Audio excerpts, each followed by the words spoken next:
कश्मीर की अगली सरकार बीजेपी की होगी, जम्मू कश्मीर का अगला चीफ मिनिस्टर बीजेपी का होगा। इनकी जमानतें जब्त होंगी, इनको मालूम है। अलायंस वो कर रहे हैं जिनको घबराहट है, जिनको अपनी हार नजर आती है। अलायंस वो कर रहे हैं जो कमजोर हैं। अलायंस वो कर रहे हैं जिनकी सियासी जमीन खिसक चुकी है। अलायंस वो कर रहे हैं जिनको मालूम है वो अकेले बीजेपी का मुकाबला नहीं कर सकते। भारतीय जनता पार्टी जम्मू कश्मीर में तमाम इलेक्शंस के लिए पूरे तरीके से तैयार है। हम अपने दम पर इलेक्शन लड़ेंगे, हम किसी से कोई कोalition नहीं करेंगे, क्योंकि हम मजबूत तरीन सियासी जमात हैं। कोalition अलायंस, वो गुपकार अलायंस हो या इंडिया अलायंस हो, ये वो लोग अलायंस कर रहे हैं जिन्होंने अपनी हार पहले तस्लीम की है। उनको मालूम है ये अकेले बीजेपी का मुकाबला नहीं कर सकते। लद्दाख हिल डेवलपमेंट काउंसिल इलेक्शंस को लेकर नेशनल कॉन्फ्रेंस ने ये कहा कि एनसी और कांग्रेस ने बहुत बुरी तरह से बीजेपी को लद्दाख करगिल से हराया। मेरे साथ है बीजेपी जम्मू कश्मीर के यूटी के चीफ रविंदर रैना। आपका बहुत बहुत स्वागत है। आप कश्मीर चले गए जम्मू से, लेकिन वहां पे खबर सामने आई कि एनसी और कांग्रेस के अलायंस ने आपको करगिल से हराया। क्या कहेंगे आप इस पे? कारगिल हिल काउंसिल के जो इलेक्शंस हुए या इससे पहले जब भी कारगिल में कोई भी इलेक्शंस हुए, नेशनल कॉन्फ्रेंस और कांग्रेस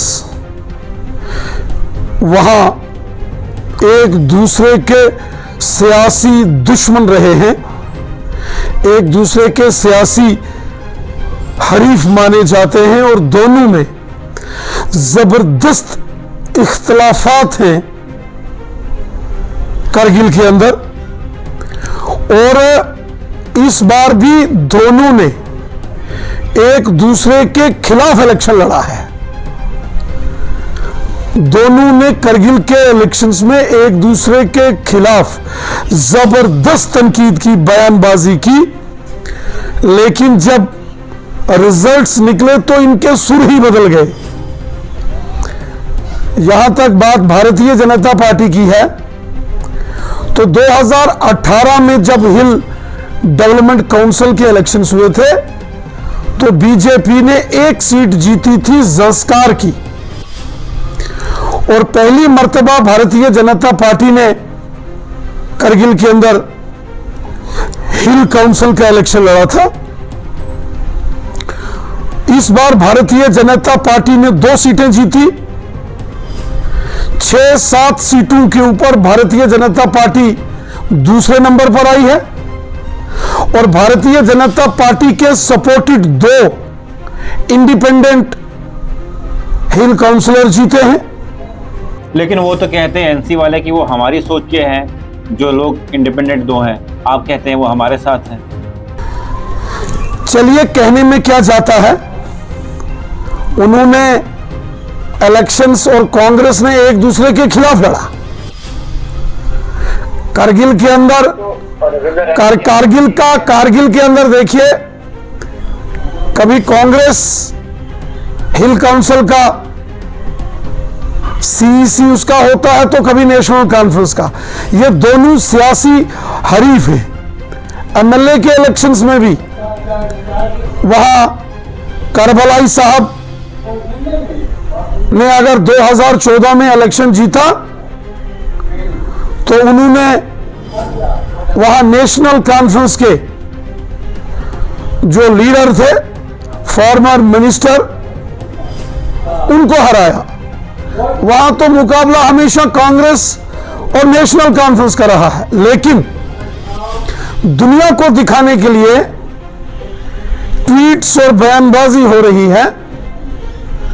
दुनिया को दिखाने के लिए अलायंस का जिक्र हो रहा है, लेकिन दोनों ने अलग अलग इलेक्शन कारगिल हिल डेवलपमेंट काउंसिल में लड़ा है। देखिए रैना साहब, उमर साहब ने आज कॉन्फ्रेंस दी। उन्होंने कहा कि पहले भाजपा राजभवन के पीछे छुपती थी, अब इलेक्शन कमीशन के पीछे छुप रही है कि हमें बचाइए चुनावों से, क्योंकि इनको साफ साफ अपनी हार दिख रही है। करगिल ने इनको जवाब दे दिया 370 के बाद कि लोग करगिल के क्या चाहते हैं। अब इनको पता है कि हम असेंबली चुनाव करेंगे तो हम बुरी तरह से हारेंगे, अपना जब तक हम कुछ ना कुछ करें तब तक इलेक्शन ना करवाएं, इसलिए इलेक्शन कमीशन का सहारा लेते हैं भाजपा के लोग। भारतीय जनता पार्टी जम्मू कश्मीर में तमाम इलेक्शंस के लिए तैयार है, चाहे शहरी इलेक्शन हो, पंचायत के इलेक्शंस हो, असेंबली के इलेक्शंस हो, या फिर 2024 में जो लोकसभा के पार्लियामेंट के इलेक्शंस होने वाले हैं। भारतीय जनता पार्टी इन तमाम इलेक्शंस के लिए जम्मू कश्मीर में पूरे तरीके से तैयार है। भारतीय जनता पार्टी का आज जो राजनीतिक नेटवर्क है, सियासी जो हमारा नेटवर्क है, जम्मू कश्मीर के हर गांव में और हर शहर में है। आप देख रहे हैं कि जम्मू के साथ साथ वादी कश्मीर में भी भारतीय जनता पार्टी को जबरदस्त लोगों का प्यार मिल रहा है। जम्मू कश्मीर में भी हर जगह भारतीय जनता पार्टी एक मजबूत तरीन सियासी जमात है, सबसे ताकतवर सियासी जमात है। रैना जी, मुझे एक बात बताइए, आप आपने कहा था कि पहले जम्मू के लोग हमें चाहते थे, अब जो है पूरे कश्मीर, करना, कुपवाड़ा के लोग भी हमें चाहते हैं। क्या लद्दाख, करगिल आप भूल गए थे? आप कह रहे हैं कि पहले हमने 2018 में चुनाव लड़ा, वहां पे 1 सीट मिली, आप लड़ा 2 सीटें मिली। क्या आप ये मानते हैं कि पूरी तरह से करगिल के जो लोग हैं उनको आप कैप्चर नहीं कर पाए? देखिए, जो करगिल है वो मैंने पहले कहा कि वहां भारतीय जनता पार्टी का कोई बहुत बड़ा कोई सियासी नेटवर्क, कोई राजनीतिक संगठन वहां भारतीय जनता पार्टी का नहीं था। रैना जी, वही तो कह रहा हूँ। आप तो कहते हैं कि हम देश के सबसे बड़ी, आप तो कहते हैं कि देश की सबसे बड़ी पार्टी हैं हम लोग। करगिल के लोग क्यों नहीं चाहते आपको? फिर आपका नेटवर्क वहां पे क्यों नहीं है? फिर 2 ही सीटें क्यों आई आपको? मैंने कहा 2018 में हमने वहां पहली बार चुनाव लड़ा और करगिल के हर हिल काउंसिल तक हम पहुंचे, हर जगह हमने उम्मीदवार खड़े किए, अच्छा खासा वोट बैंक हमें करगिल में मिला। 1 सीट हम ज़ंस्कार से जीते। इस बार हमने 2 सीटें जीती। रैना साहब, जो उमर अब्दुल्ला साहब कह रहे हैं कि जिस तरह करगिल के लोगों ने 370 के बाद आपको जवाब दिया कि करगिल के लोग क्या चाहते हैं, क्या उससे सहमत हैं आप? देखिए, कारगिल में बीजेपी का ग्राफ, बीजेपी का वोट परसेंटेज बढ़ा है, पहले से ज्यादा बढ़ा है। और ये जो दोनों सियासी हरीफ हैं, जो हमेशा कारगिल में एक दूसरे के खिलाफ जबरदस्त बयानबाजी करते हैं, ये इलेक्शंस के रिजल्ट्स आने के बाद खुशी तो मना रहे हैं, लेकिन मेजॉरिटी तो इनमें से किसी को नहीं मिली। लड़े हुए इलेक्शन अलग अलग हैं, लेकिन दुनिया को दिखाने के लिए, लोगों को दिखाने के लिए कि हमारा अलायंस जीता, जबकि इनका कोई अलायंस वहां ग्राउंड पर नहीं था। ये एक दूसरे के खिलाफ लड़े हैं। अच्छा, मुझे ये बात बताइए, आप सुबह हमने जितने अखबार खोले उनमें यही लिखा था कि एनसी और कांग्रेस की अलायंस ने उनको कारगिल से हराया। अगर इंडिया अलायंस बनती है तो भाजपा को शायद देश से बाहर निकाल देंगे ये लोग। देखिए, कारगिल के अंदर नेशनल कॉन्फ्रेंस और कांग्रेस पार्टी ये पुराने आपस में प्रतिद्वंदी हैं, ये पुराने हरीफ हैं। इन्हीं दोनों पार्टियों का कारगिल के अंदर हमेशा जो है वो आपस में रस्साकशी रही है। एमएलए के इलेक्शंस हो या हिल डेवलपमेंट काउंसिल के इलेक्शंस हो, वहां हमेशा मुकाबला नेशनल कॉन्फ्रेंस और कांग्रेस के बीच में रहा है। और जो इंडिया अलायंस की बात करते हैं, ट्वीट कर रहे हैं, चाहे श्री उमर अब्दुल्ला हो या कांग्रेस के दिल्ली में बैठे बड़े जो सियासी उनके लीडर हैं, उनको हकीकत मालूम नहीं है।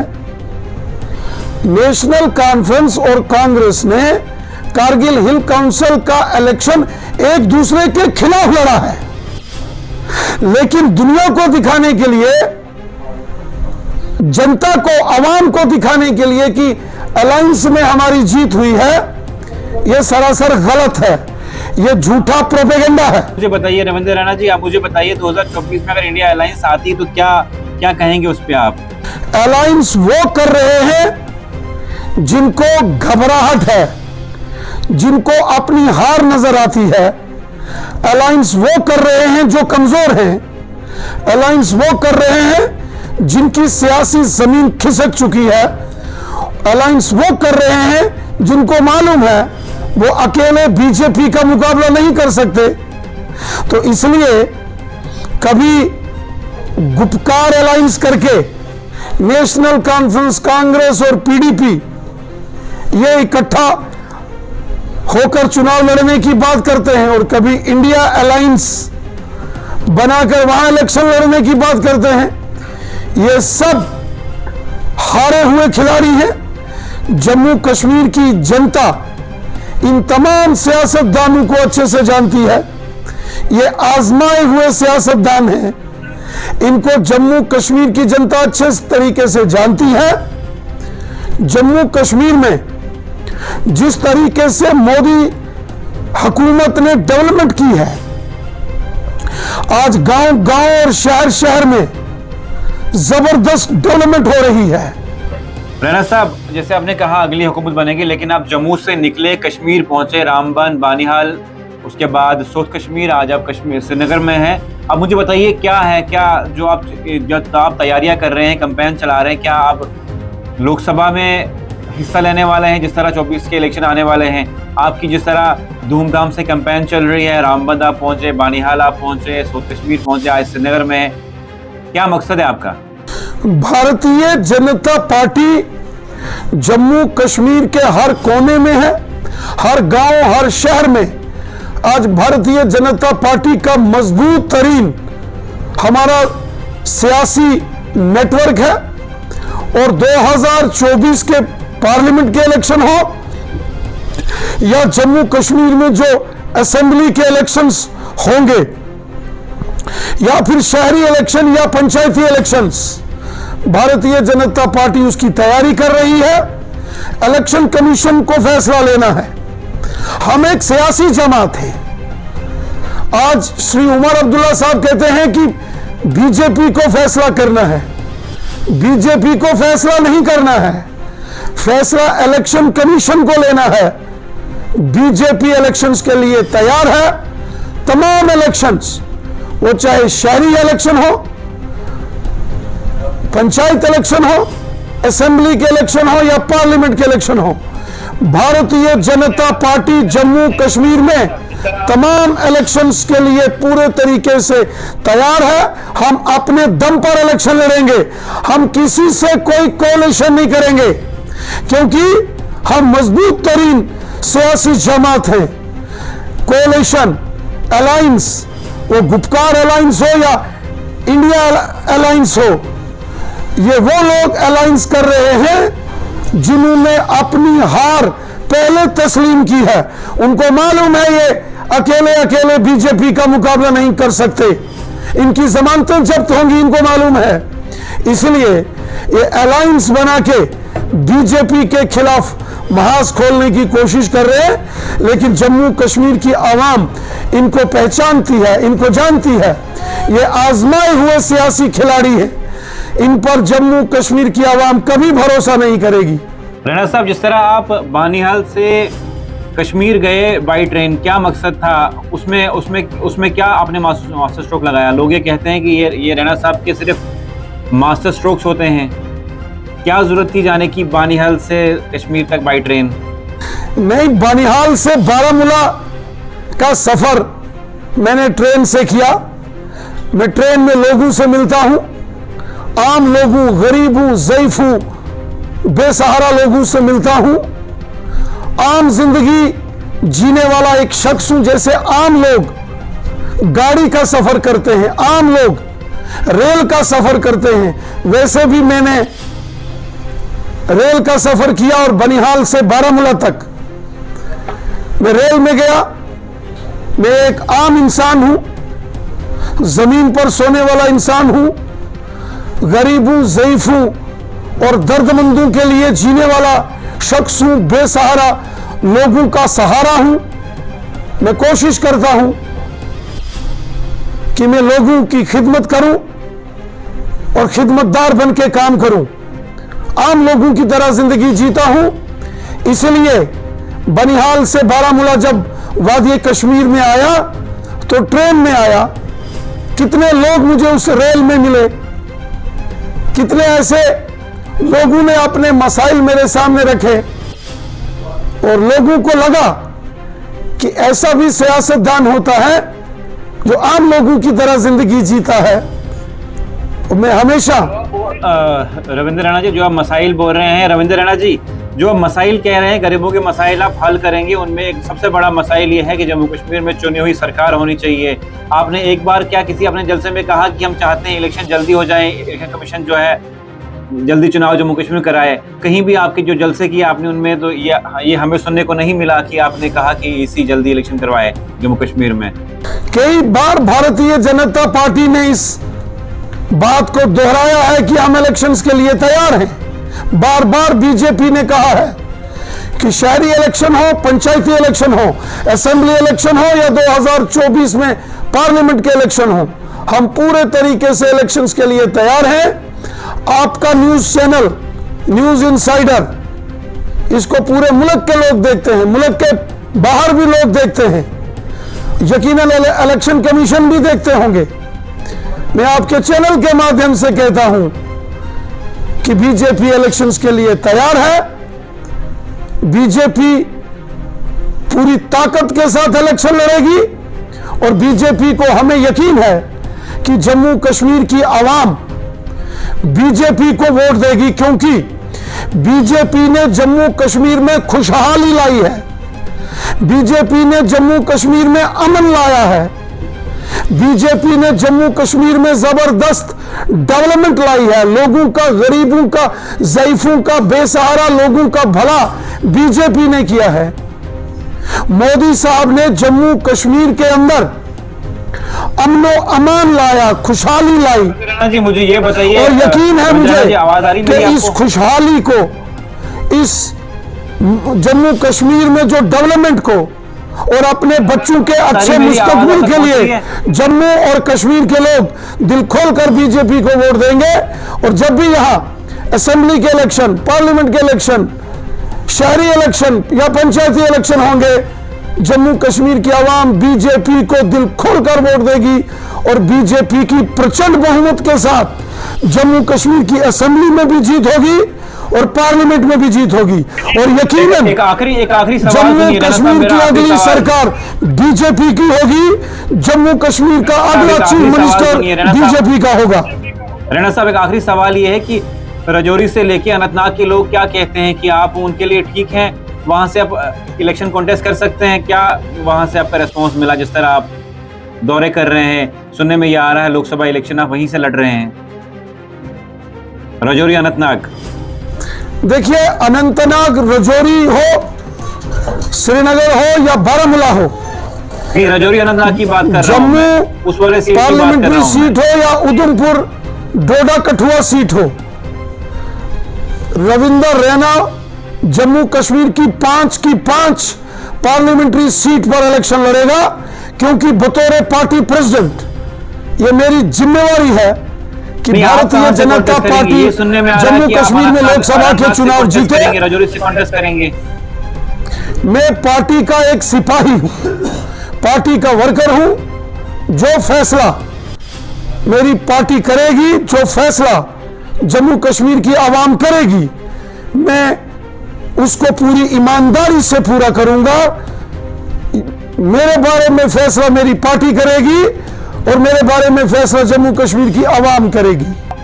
चलिए, बहुत बहुत शुक्रिया रैना साहब हमारे जुड़ने के लिए। मेरे साथ थे बीजेपी के चीफ जम्मू कश्मीर के रविंद्र रैना जी, जो कश्मीर श्रीनगर में आज हैं और हमारे साथ ऑनलाइन बातचीत कर रहे थे। क्या कुछ कहा करगिल इलेक्शंस को लेके, जो हिल डेवलपमेंट इलेक्शंस हुए और जिस तरह ये कहा जाता था कि नेशनल कॉन्फ्रेंस और कांग्रेस अलायंस कर रही है, उसके बाद उन्होंने बहुत बुरी तरह से बीजेपी को वहां से हराया। लेकिन रविंद्र रैना का ये इल्ज़ाम है कि उन्होंने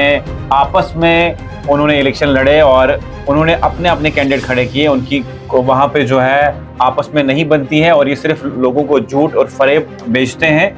कोई भी नेशनल कॉन्फ्रेंस और एनसी ने इलेक्शन नहीं किया, उन्होंने अलग अलग इलेक्शन कॉन्टेस्ट किए। उन्होंने ये भी कहा कि हमारा कारगिल में जो है इतना पॉलिटिकल बैकिंग नहीं है, लेकिन हम कोशिश कर रहे हैं। 2018 से ज़्यादा हमने इस बार अपनी परसेंटेज बढ़ाई। आपका क्या कुछ कहना है कि भाजपा अगले असेंबली इलेक्शन या 2024 के जो इलेक्शन होने वाले हैं उसमें आप लोग किस तरह भाजपा का साथ देंगे? क्या कुछ राय है, क्या सुझाव है? आप कमेंट सेक्शन में ज़रूर लिख सकते हैं।